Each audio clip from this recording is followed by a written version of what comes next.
एकमात्र मैं उम्मीदवार हूं जो मजबूत तरीके से लड़ रहा हूं, जिसका घर कहा है गंगा की गहराई में। हमारे बड़े बुजुर्ग कहते हैं कि गंगा की गहराई से चुनाव हिमालय की तराई तक का है। तो और जो व्यक्ति, आप ही बताओ, जो दल समर्थन कर रहे हैं जिन नेताओं को, आप बात करिए उनसे कि क्या प्रशांत किशोर जी संपूर्ण बिहार छोड़ के तिरहुत की बात करेंगे? क्या आदरणीय नीतीश कुमार जी संपूर्ण बिहार छोड़ के तिरहुत की बात करेंगे? वहां नहीं पहुंच पाए तो अब तो कम से कम जन जागरण के तहत एक बड़ी व्यवस्था बनने जा रही है कि हमारे तिरहुत में स्नातकों की संख्या पता चलेगा, जो नंबर की वरीयता से वोट देते हैं।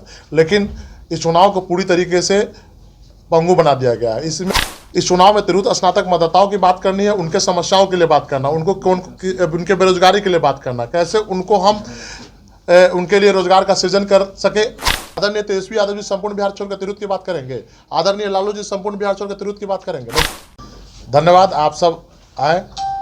भारतीय निर्वाचन आयोग की प्रक्रिया के तहत आज उपचुनाव हो रहा है तिरहुत में। इस चुनाव में मेरे द्वारा नामांकन कर दिया गया था। आज स्क्रूटनी था, उस स्क्रूटनी में हम लोगों का पूरी तरीके से जो पेपर चाहिए था, हम लोगों में कोई ड्रॉबैक नहीं निकला और हम लोग पूरी तरीके से उम्मीदवार के तौर पर अब स्थापित हो गए हैं।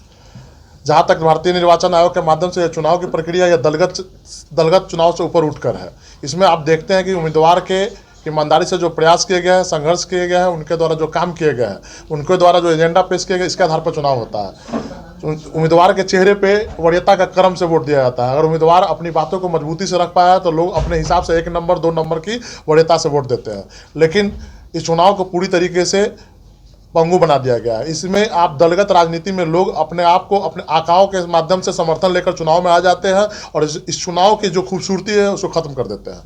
इस चुनाव में तिरहुत स्नातक मतदाताओं की बात करनी है, उनके समस्याओं के लिए बात करना, उनके बेरोजगारी के लिए बात करना, कैसे उनको हम उनके लिए रोजगार का सृजन कर सके।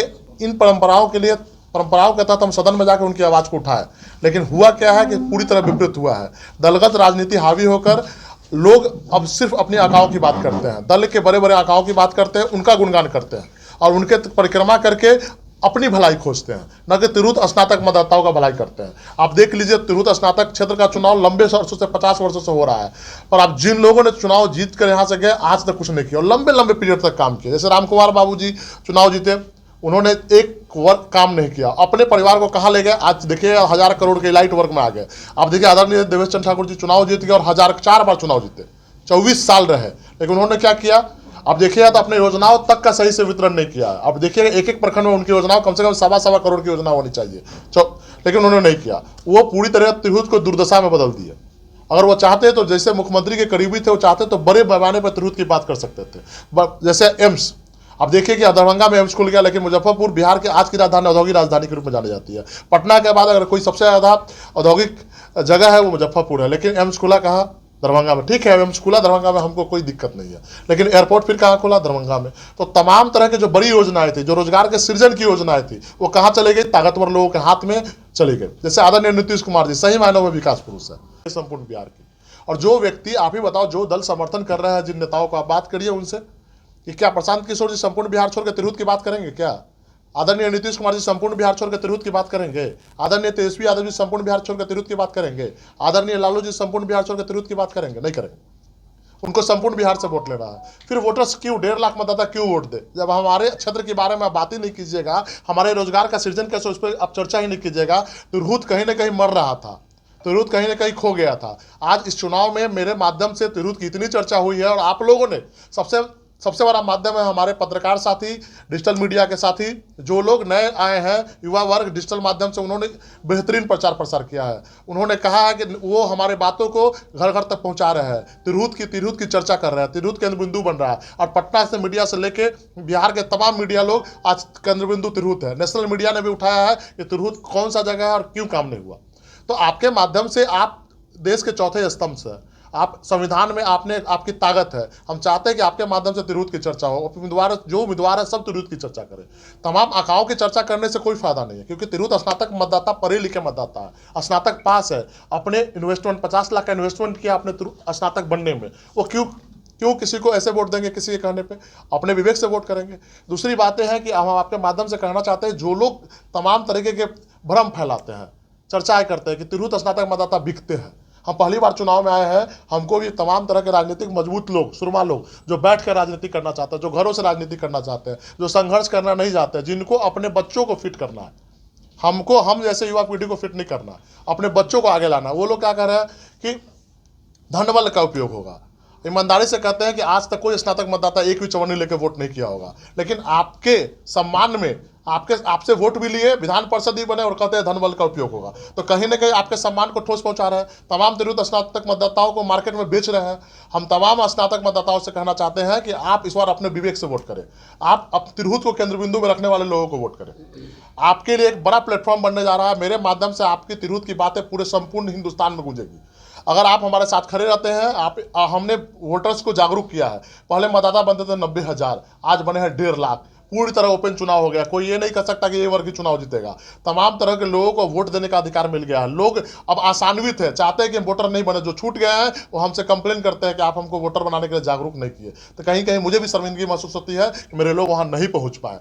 तो अब तो कम से कम जन जागरण के तहत एक बड़ी व्यवस्था बनने जा रही है कि हमारे तिरहुत में स्नातकों की संख्या पता चलेगा। 2026 का ही चुनाव है। हम लालच और स्वार्थ और राजनीति नहीं करते हैं। हमारा परिवार हमेशा से बलिदानी रहा है। त्याग और संघर्ष में हमने विश्वास किया है। आप देखिएगा 1 साल का मात्र हमको मौका मिलेगा। क्यों? क्योंकि 2025 में विधानसभा चुनाव है, 6 महीने में फिर आचार संहिता लग जाएंगे। फिर 26 का चुनाव होगा तो पंचायत चुनाव होगा, उसमें भी आचार संहिता लग जाएगा। मेरा भी चुनाव रहेगा। तो मात्र 1 साल के लिए कोई लड़का आपके बीच में आकर तिरहुत की बात कर रहा है। तमाम बड़े बड़े दल लोग परेशान है। क्यों? क्योंकि हम जागृत किए हैं। और जागा कौन है? तिरहुत का स्नातक मतदाता। लोग पूरे घर, इस बार लोग तिरहुत की बात घर में, खेतों खलिहानों में हो रही है। पहले कहाँ होती थी? मुजफ्फर यूनिवर्सिटी से शुरू होती थी और देवेश बाबू के एक आवाज था, वहां तक खत्म हो जाती थी। 5 लोग ही पूरे चुनाव को लड़ते थे। उम्मीदवार कहाँ का है? अगर देवेश बाबू अगर सीतामढ़ी के ब्राह्मणों को लड़ाते तो मैं उनका स्वागत करता।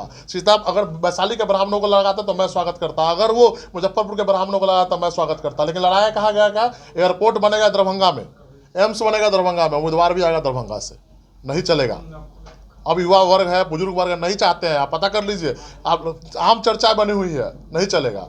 अगर राजद को भी उम्मीदवार नहीं मिला था तो नियमता देखिएगा तो सारे उम्मीदवार बाहरी है। आप पता कर लीजिए पुश्तैनी मकान लोगों का कहाँ है। एकमात्र मैं उम्मीदवार हूँ जो मजबूत तरीके से लड़ रहा हूँ, जिसका घर कहाँ है? गंगा की गहराई में। हमारे बड़े बुजुर्ग कहते हैं कि गंगा की गहराई से चुनाव हिमालय की तराई तक का है। तो सही में गंगा की गहराई में मेरा ही घर है। हम लोग जो राघोपुर के वासी है, सही में गंगा की गहराई में बसे हुए हैं। जब पानी आता है तो सबसे पहले हमारे यहाँ आता है। तो माँ गंगा हमारे यहाँ विराजमान है। तो ये कहावत हमारे लिए चरितार्थ है कि हम गंगा की गहराई से लड़ने आए हैं और तिरहुत के लोगों को जागरूक करने आए हैं। तमाम तरीके के योजनाओं को हम चाहेंगे कि तिरहुत में लगे। जब एक आवाज़, स्वतंत्र आवाज़ आपके लिए गूंजेगा तो योजनाओं का सही रूप में संचार होगा।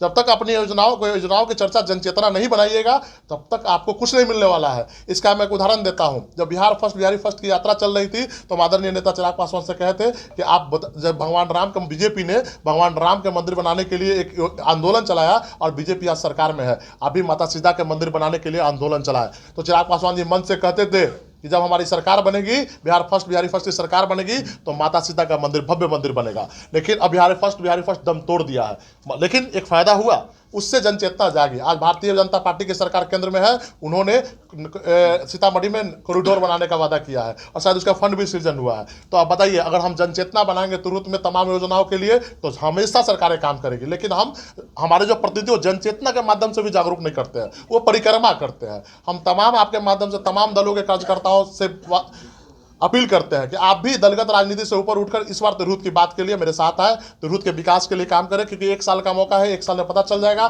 कौन कितनी मजबूती से तिरहुत की बात कर रहा है, कौन तिरहुत के विकास के योजनाओं को लिए बात कर रहा है। मैं वादा करता हूं कि तमाम जनप्रतिनिधियों से, मुखिया, जिला परिषद, पैक्स, इन जनप्रतिनिधियों को पूरी तरह से ठगा गया सरकार के माध्यम से। जब आप जाते हैं तो देखिए चुनाव किस एजेंडे पर होती है, बाद में उनको नोटिस भेज के उनके अधिकारों का हनन किया जाता है। योजनाओं खोलने का अधिकार से वंचित किया जाता है। मनरेगा में अधिकारों से वंचित किया, योजनाओं नहीं खोल सकते। मंत्री आते हैं और सर्किट हाउस में धमकाते हैं इन योजनाओं पे अगर आप योजना खोलिएगा तो पैसा पेमेंट नहीं करेंगे। कौन होते हैं?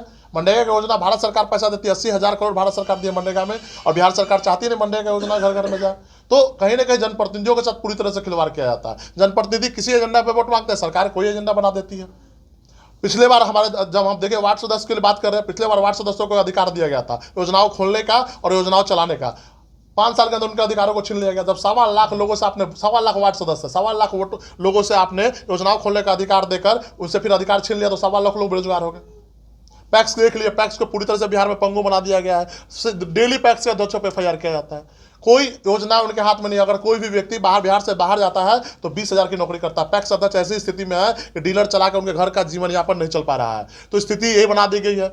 आप सेशन लेट की समस्या देख लीजिए। हमारे बच्चे हैं जो 6-6 साल में 7-7 साल में सेशन की ऑनर्स की तैयारी कर पाते हैं, डिग्री मिलता है। जब 7 साल में हम डिग्री लेंगे, 16 से 25 के आयु में ही हम कोई सरकारी नौकरी में बैठ सकते हैं, तो क्यों लिया जा रहा है कि जब इनके पास समय ही नहीं बचेगा, इनके पास उम्र ही नहीं बचेगा, तो सरकारी नौकरी में बैठ ही नहीं पाएंगे। तो वैकेंसी आएगी जाएगी, और जो प्लांटेड लोग हैं अपने हिसाब से आप देख लीजिएगा कि जो जो जो वैकेंसियां निकलती है उसमें मात्र एक समाज का अधिकार क्षेत्र है। आप देख लीजिएगा, एक जाति विशेष के लोग सारे संवैधानिक अधिकारों पर बैठे हुए हैं। जो बीपीएससी का अधिकार क्षेत्र है, बीपीएससी का चेयरमैन कौन देख लीजिएगा, आप सिपाही का चेयरमैन कौन देख लीजिएगा। तो तमाम तरह के लोग, आप अपने लोगों को बैठाकर पूरे बिहार में गोरख धंधा चला रहे हैं।